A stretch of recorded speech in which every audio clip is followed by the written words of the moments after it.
you have talked about how a PhD is like self-monitored and you have to take care of everything and set your own deadlines and things like that. And there's almost every day there's just a lot to do. So it can also be Yeah. really stressful. And we also know about the mental health issues that are rampant in the field of Yeah. research. So have you personally ever been depressed or sad or disappointed? Most of the times I feel depressed is a pretty heavy word and sometimes Yeah. it's just used out of place. So you can Yeah. choose how you would like to express that, but have you faced such situations in your research career that you've had? And Hmm. how did you address them? Or if you haven't faced them, then what is it that keeps you upbeat and motivated all the time? Sure. I think this is a really important discussion to have because there's a lot of mental health issues in PhD students. And it's kind of inevitable, I think, given that it is a high stress environment, like you said. And I mean, there's definitely been a lot of days where I felt down or low, questioned my own abilities, and it's only a result of the kind of expectations I think we set for ourselves. The fact that we're already doing a PhD means that we have very high expectations of ourselves. The fact that we're doing PhDs at amazing institutes is another kind of layer to that expectation thing. Um, and I think whenever I feel like that, I just tend to now give myself space. Um, Sometimes productivity isn't measured in the quality or the positiveness of your results. Sometimes productivity is measured in how much effort you put into something. And I think that's something I've learned in the first year of my PhD, because you can get easily bogged down by if results don't come out the way you want them to, or you can get bogged down by Definitely. not doing enough in a day. And I always feel like I never do enough. Huh? What was I that? said definitely. What did you say? I said Yeah, and definitely. I always feel like I never do enough in a day, even though I'm constantly running around doing stuff. And I think that's just how I see myself, and in a way that pushes me to do more and more.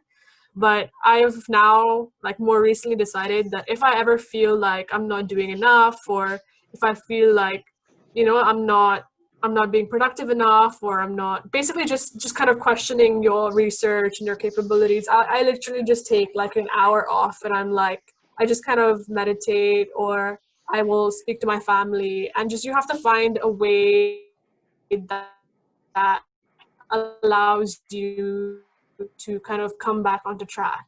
If you feel like your mental, whether that's speaking to your family, whether that's meditating, whether that's, I don't know, playing with your pet or anything like that. Um, so yeah, I definitely have had like days or weeks even where I felt like that.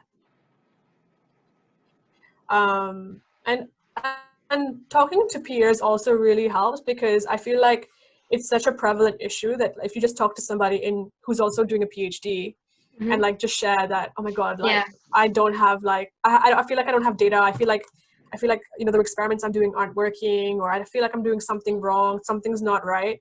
Just speak to people, speak to your supervisor as well. Like, I've spoken to my supervisor about these issues. I've been completely open with the way I feel with about my research with him, and it's definitely like more of kind of a barrier you have to break. But I think it's really important to do that because it kind of builds a good relationship with your supervisor as well. yeah. But yeah, I think giving yourself time off is really important. It's something that I feel like as PhD students we don't do, because there's so much to do, and it always feels like we're running on a treadmill at 100 miles per hour, and we can never stop because there's no time. So just taking some Yeah. time off when you feel like your mental health is slipping is really important, and finding what you need to calm down.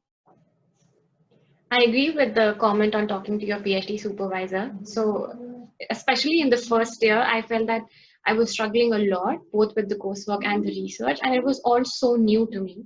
And just talking to my supervisor and telling him that, these are the experiences that I'm having, and he was pretty open in discussing them and sharing his own experiences. And as you said, talking to other researchers helps you know that, oh, everybody goes through it. It's not something Yeah. that's new. It's only something that I have to shove off my shoulders and get back to work with a fresh mind. So taking a break also helps.